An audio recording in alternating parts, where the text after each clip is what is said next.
Welcome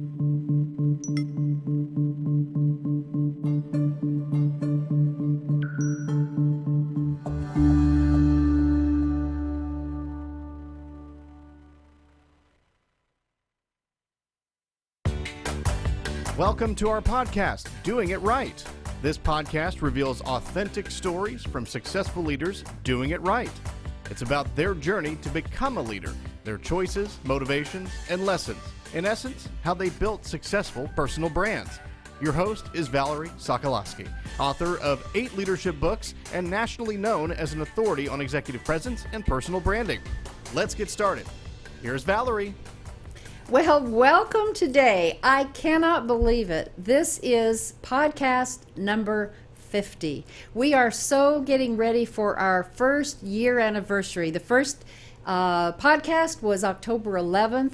It seems like yesterday. And thanks to you, you have helped make this show in a year one of Apple's top 25 business podcasts. So, thank you so much. Keep watching and listening and subscribing and all of that.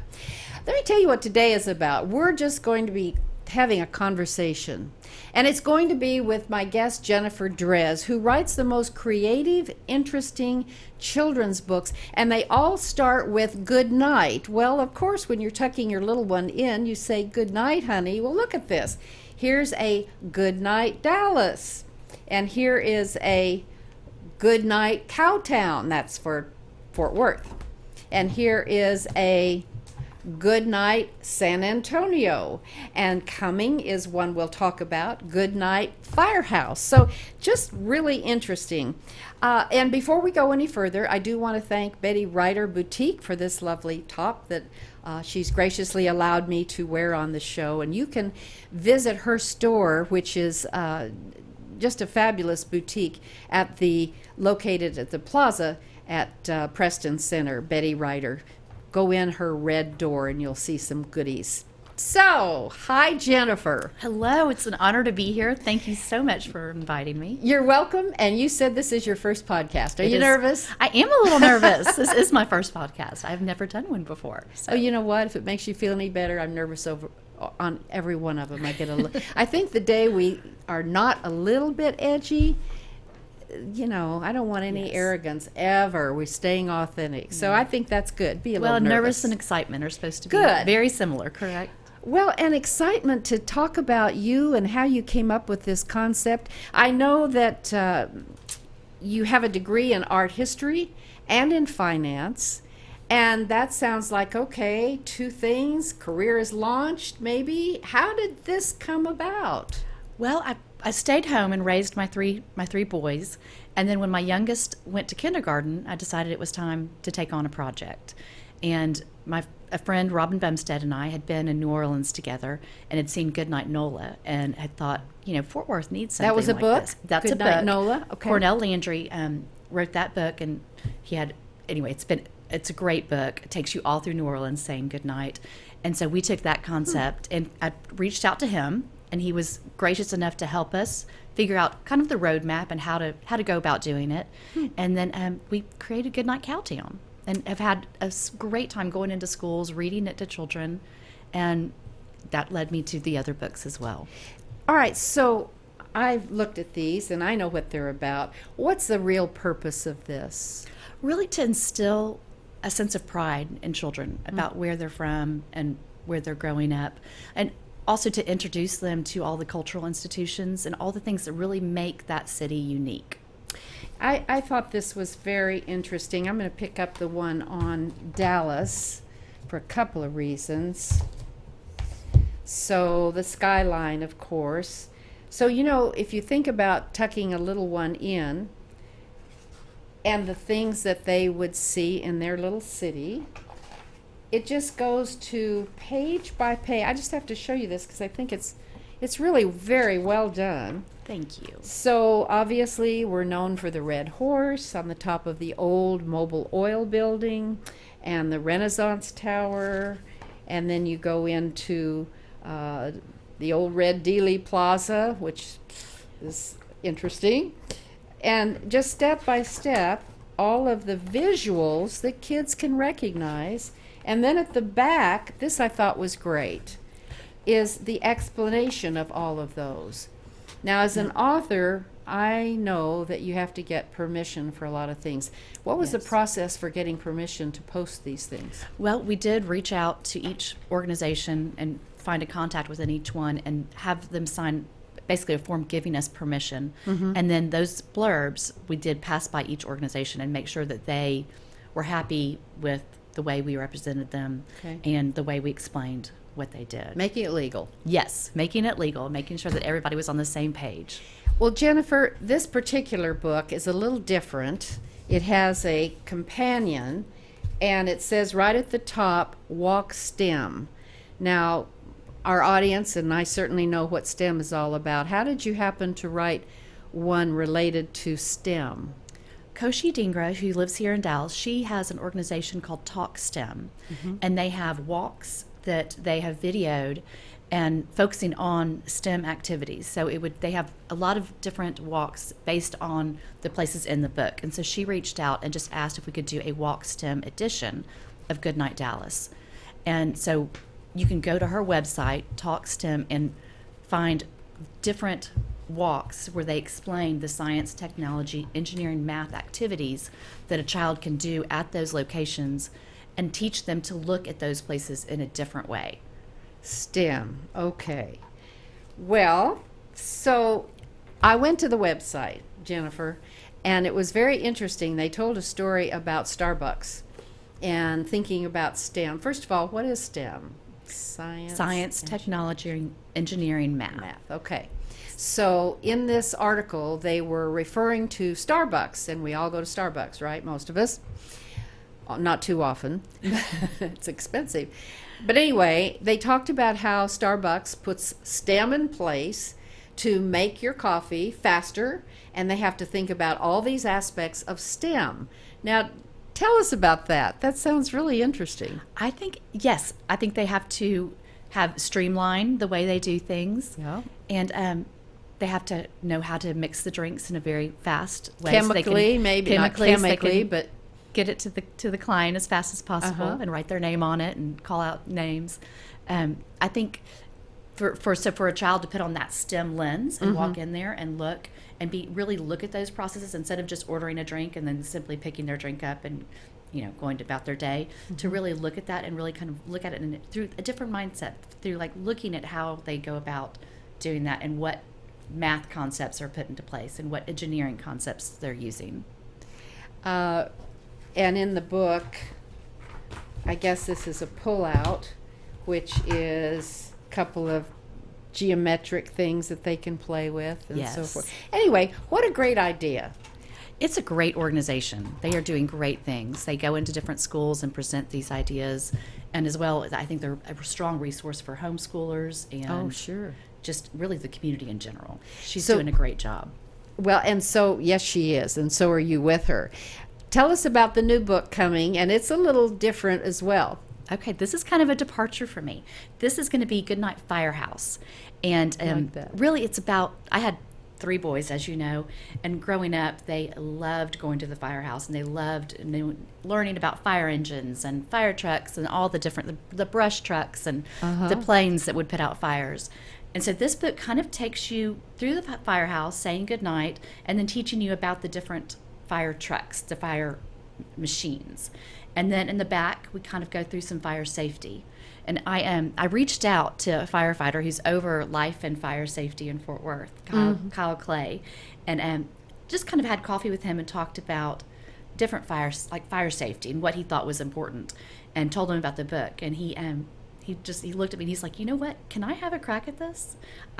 He toys with cartoons, and he's a great illustrator, but had never done a book. And so he has he's put images to the words and has done a fabulous job, and I'm so excited. So he's the artist. He's the artist. So he's a firefighter, and this is his first time to illustrate a book. But so Goodnight Firehouse, and this actually is the Fort Worth #2 station that he has put on there. But he's done a fabulous job, and it's been a lot of fun working with him. So you're the writer, and then you have artists. Yes. What's been the biggest challenge for you as an author, as a fellow author? Really, I'm a self-published author, so Really, distribution and marketing is promoting yourself, I think, is a difficult thing to do. In any industry. Yes. So I would say that's probably the biggest challenge. Well, what's been the greatest success? You've been doing this how many years? Since 2012. Okay, so what are you most proud of? I enjoy just going into the schools and talking to the children and seeing them. I think they get very excited seeing places that they've been to, that they've driven by and recognize, or that they have a special story about going to one of these places with their grandmother, or just really interacting with children and seeing them enjoy the stories. So the pride. Instilling the pride in the city when they're just little ones. I think that's a great idea. And encouraging them to go to these institutions. Well, that's true. In fact, as I was looking at some of these in different cities, I thought, well, I haven't been to that. I probably, when I go to San Antonio or Cowtown, I probably ought to go there. You know, Jennifer, we're going to do something a little different this time. I said we're going to have a conversation. And listeners, you always make such great comments. So, you know, it's all about branding. So here we go. We do have some comments. And let's listen to what some of them are. And Jennifer, I don't think you'll get stumped. Anna, our wonderful producer, what have we got out there already and some questions? All right, so I was looking through, and there's some interesting about, you were talking about doing this for some years now. What was the, what did you wish you knew when you started? Gosh, I guess I wish I knew more about marketing and public relations and how to really get a product into somebody's hands. That's been a journey, and I'm still learning. I don't think I'll ever We never stop learning.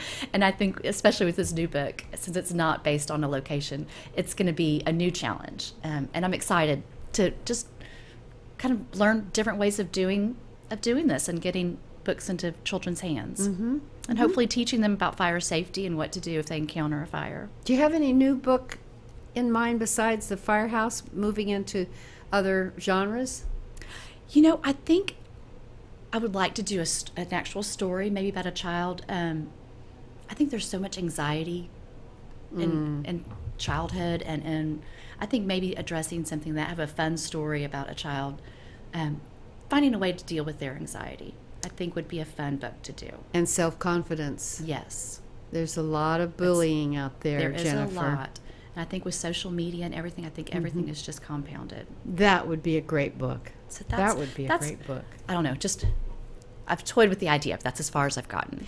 Well, you know, don't you find, and I'm sure you do too, that those of you listening or watching, whatever you're doing, that you start with doing whatever that is, like the fist I'm holding up, but then life takes you through other little genres or other little journeys, and you never know. I'll just speak for myself for a moment.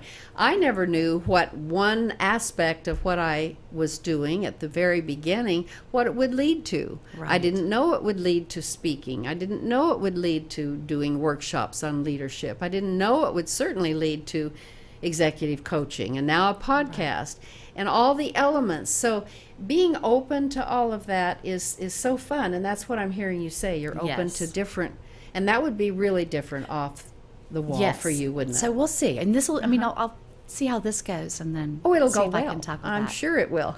Well, and I think one of the best things about the whole process is all the people you meet along the way and the relationships you form. That's kind of been the best surprise.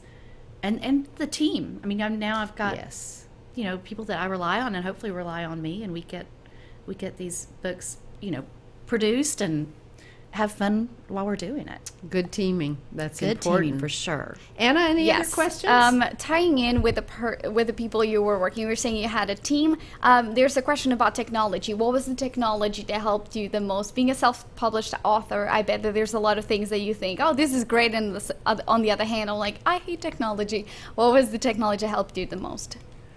Gosh, I think Facebook is great. I think really just, technology, but also just not being scared to reach out, call people, and ask for help has been a big part of it. And I'm not great with with social media and technology, so that's something I'm Yet. trying to. I feel no one is. Everyone feels like their technology is overwhelming, right? Exactly, and I'm definitely in that boat. I think my children have a much better grasp of it than I do. And lastly, another question regarding family. How does your family inspire you in the writing process or in the book creation process? My family they're a part of it all. They do a lot of the reading and proofing and editing with me, and especially the Firehouse was definitely a product that we created because our boys just loved fire machines. But they've been a great part of all the books, and it's been a lot of fun just for us as a family to tackle these and have them see the whole process, from beginning to end, because it's an idea and then a lot of editing. There's probably not one sentence that I started with that's in any of these books. I think there's a lot of editing and a lot of rewriting.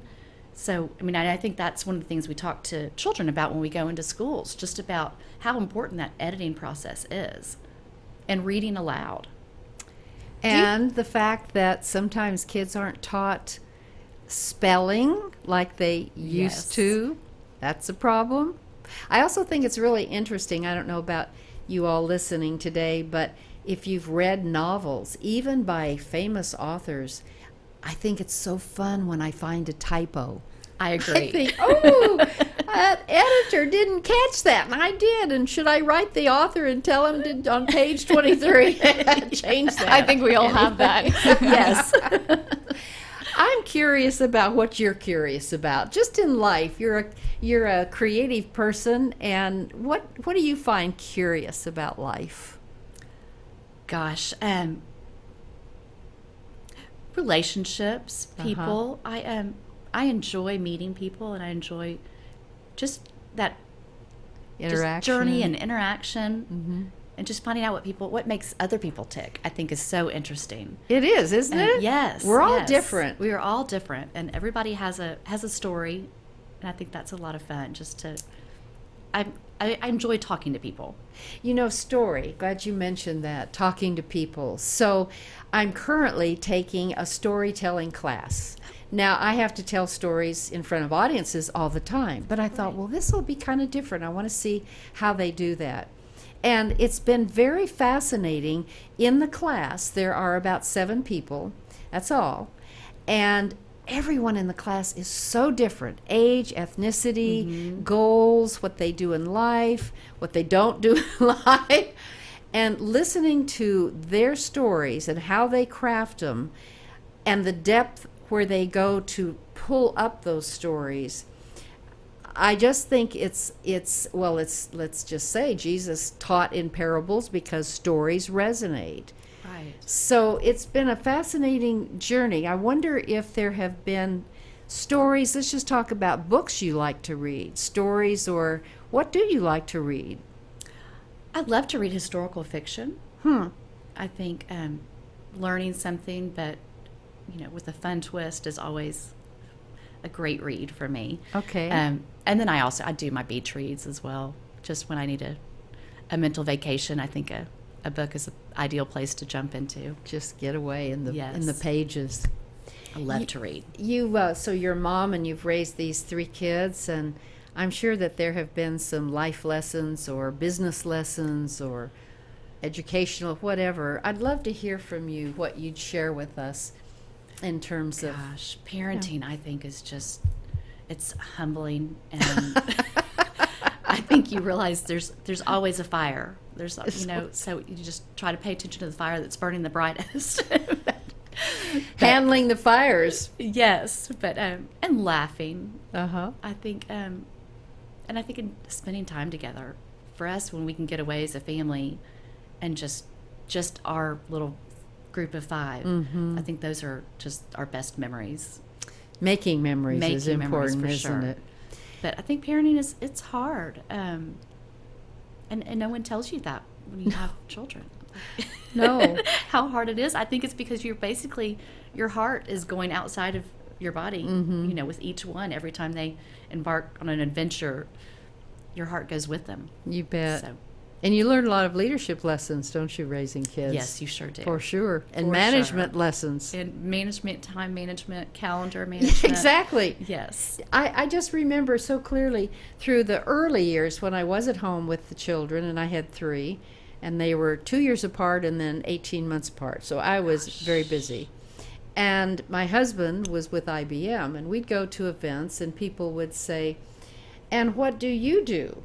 As if I was supposed to answer some wonderful Right. big position. And it always took me back because I felt then like saying, humbly saying, well, it's just an interesting comment I'll make to those of you listening. When you go to events, never ask a woman who's in a social event with a man, or even a man with a woman these days, what do you do? Right. Why? Because there are a lot of people who have had major positions, who have been riffed. Mergers and acquisitions happen, and maybe one or the other are not working, and then that's awkward. And then back to the woman, you don't know if they are a stay-at-home mom or not. Dad too. So a better question, I don't know you're wondering, Valerie, so what would you say? Well, in my book, Do It Right, which is on Amazon, I talk about things around business etiquette and social savvy. A good thing to say instead is, tell me what keeps you busy these days when you're meeting a stranger. Because then, Jennifer, if I say that to you, you can take it to business or not. Right. But wherever you take it, there I will go. I And love that. Do you like that? Yes. Tip for the day. I love that tip. Good. I'll put that into use. I have right. I have another one. I've heard this one and I thought it was really good.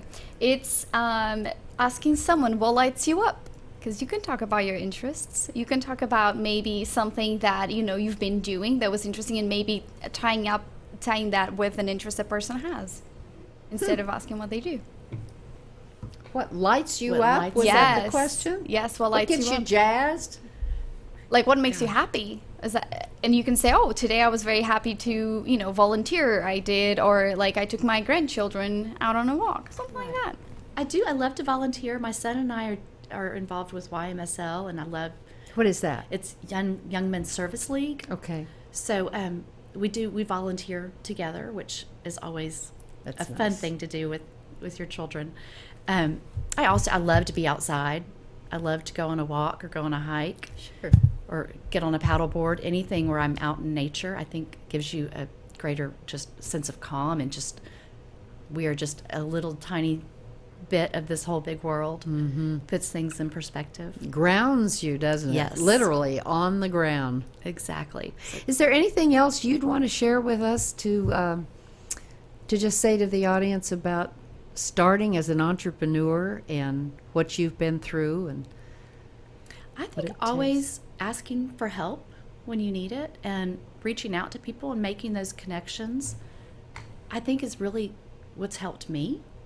I think people are surprisingly not always, but most likely willing to help, and always open to suggestions and ideas and helping you take that first step.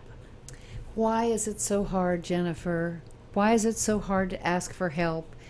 But for many of us, it is. It is. And I hear this all the time. So thank you for that last pearl of wisdom. I think that's right on. When you the very first time in business with this entrepreneur business that you have now, the first time you reached out for help, what gave you the guts to do that? And who did you reach out to? Do you remember?